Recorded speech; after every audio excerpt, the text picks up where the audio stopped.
Hello again. Before we start, please make sure that you have read the example argumentative text that can be found in Arkiv on Fronter. Welcome to this lecture that deals with argumentation and how you write to argue. A few of the things that I'm going to talk about today you will recognize from the other lecture about literary analysis. If you think about it, most of our daily communication has to do with argumentation.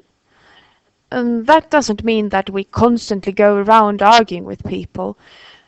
No, our daily argumentation contains expressing our opinions, and when those opinions are challenged, we try to prove our opinions true or better than the alternative.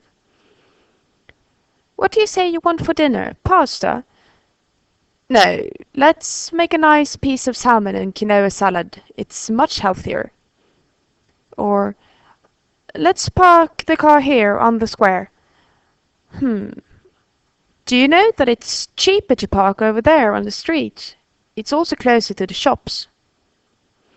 Now, these are just everyday examples, but they show the key principles of argumentation.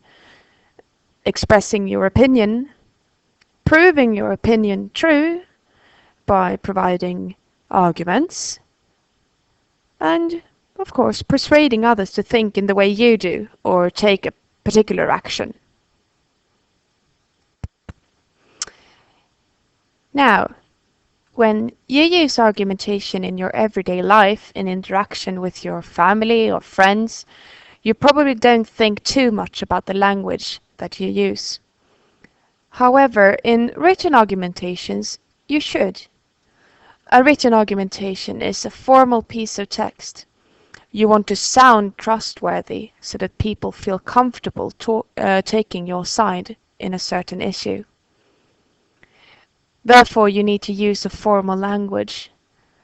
Since it is an argumentative text, your language should be strong.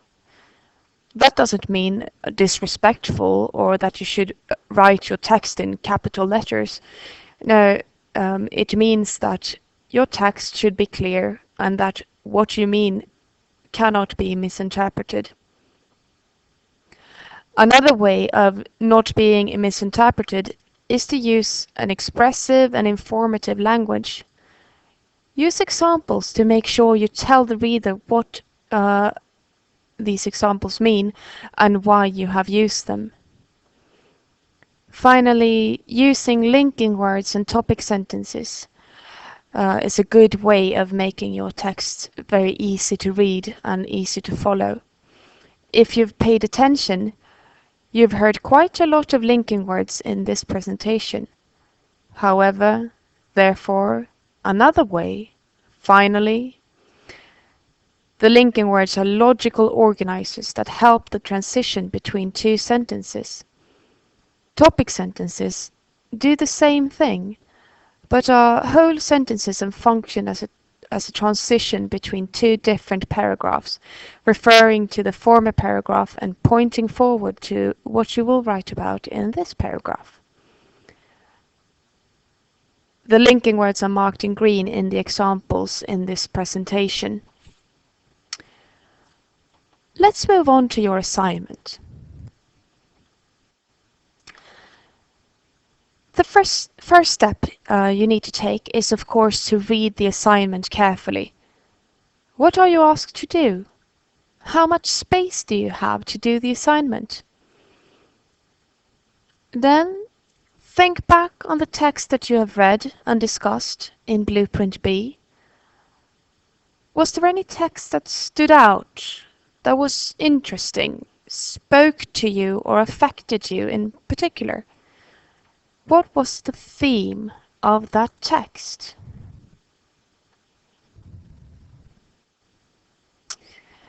Now, themes can be difficult to find and are often confused with the subject of a certain text. Subject is what the text is about, and theme is what the author says about the subject. For example, in the text No Place to Call Home, The subject is homelessness, drug addiction, and how you can leave those things behind and start a new life. The theme, however, is how Lee Stringer writes about it, that he just picked up a pen and started to write. The theme is anyone can get out of homelessness if you find something constructive to do instead, if you find your true passion. Another example you can find in the text The Seeds of Evil in Blueprint B. The text deals with violent behavior, and the author argues that television, video, and Hollywood are responsible to people's violent behavior. That's the theme of the text. This leads us to our second step. First, you decide on what you want to argue. For example, if you don't agree with what the author of The Seeds of Evil thinks are to blame for the violence in our society, you can argue against him. Second, you find arguments that support your opinion. Third, since this is a written text and the reader cannot argue against you directly, you should think about any counter-arguments that a person with an opposing view might have. Now, just to be clear, I brought up two examples, No Place to Call Home and The Seeds of Evil. You don't have to choose those two texts or one of those two texts. You can choose whatever text you like and whatever text that spoke to you from Blueprint.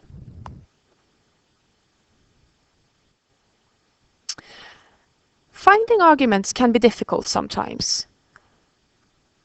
One way of finding arguments or coming up with arguments is to try to appeal to people's emotions, such as fear and courage and hope, or their senses, smells, sounds, appeal to people's need for security, or their interest in health, their belief in authorities, or to their social ideals, such as equality, freedom, and justice.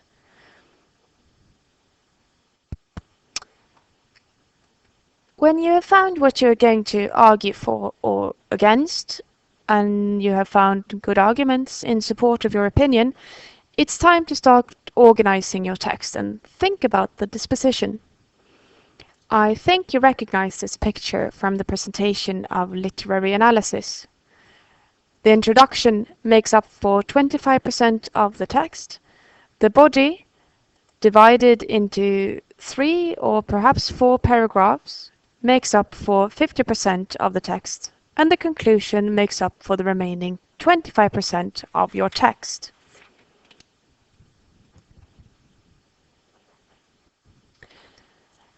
Just like in literary analysis and in any text really, the introduction should catch the reader's interest. You can use a rhetorical question, a personal anecdote, or an outrageous statement of some sort in order to do so.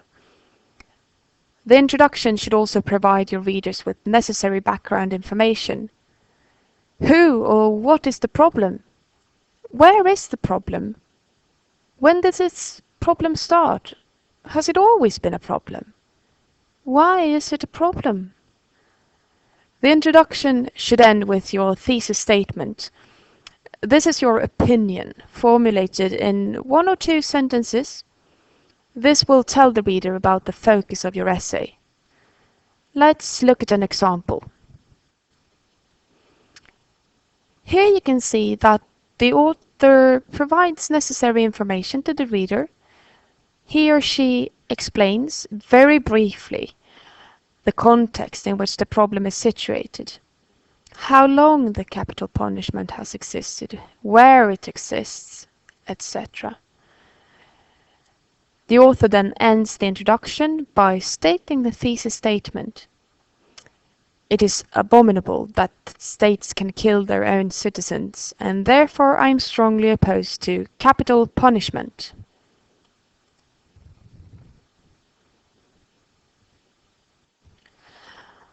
After the introduction, the body follows. Here you present your arguments in a structured way. Try to find about 3 strong arguments and present them in 3 separate paragraphs. Sometimes it might be necessary to support your arguments with evidence and secondary sources. It's not always true that a reader will believe you just because you say so. In the body, you can also present a counter-argument, but remember to refute it. Let's look at an example of a body from an argumentative essay. The author starts by presenting a problem or what people of opposing standpoints might argue. He or she then quickly presents arguments against this standpoint and for his or her own opinion. You can also see in this example that the author appeals to people's belief in authorities by referring to scientific evidence. He or she then appeals to people's need for security by stating that a person who has already committed a crime punishable by death might have no hesitation using even more violence.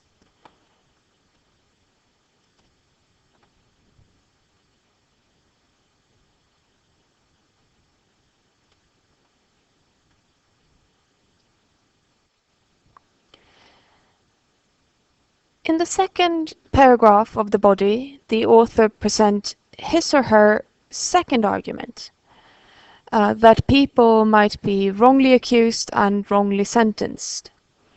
He or she appeals to people's social ideals, justice in this case, by referring to a widely known fact. Here you can also find fine examples of strong language in the author's use of the words failures and totally unacceptable. It's very strong.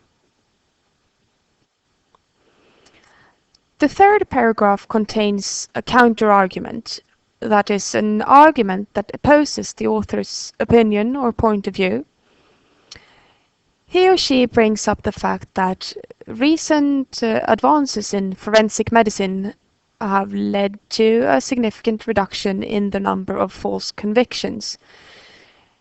The author makes it very clear to the reader that this is a counter-argument by writing a fact that supporters of the death penalty have been keen to highlight. Whenever you include a counter-argument, it's important that you remember to refute it, sort of an argument against the counter-argument.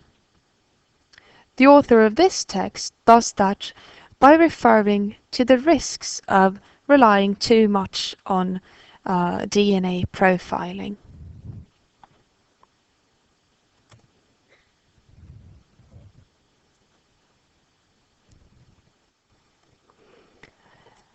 Here is the final argument. It's quite common that an author of an argumentative text affords some more personal arguments here. By referring to people's emotions, this author presents a personal argument that his or her personal point of view shines through. In this paragraph, you can also see several examples of a strong language. There is no doubt. It's therefore my firm belief, and so on. You can also see the linking word at the top of this paragraph, finally, giving a clear signal to the reader that this is the last argument and that the reader can prepare for the conclusion.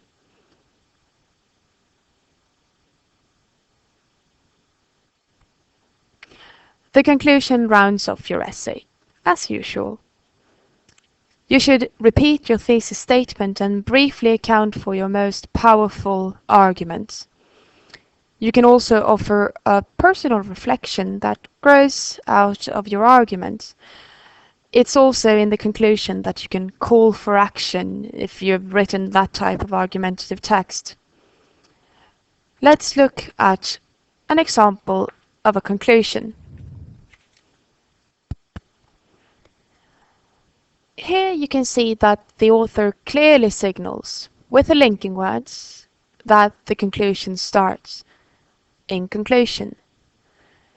You can also see that the author repeats the thesis statement and repeats the strongest arguments in the text. And that was the final slide of this presentation. Good luck with your argumentative essay, and don't forget that Blueprint B is an excellent source for extra information about how to write an argumentative piece of text. You can also, of course, email me at any time and write to me on Fronter and to each other. Thanks for listening. Goodbye.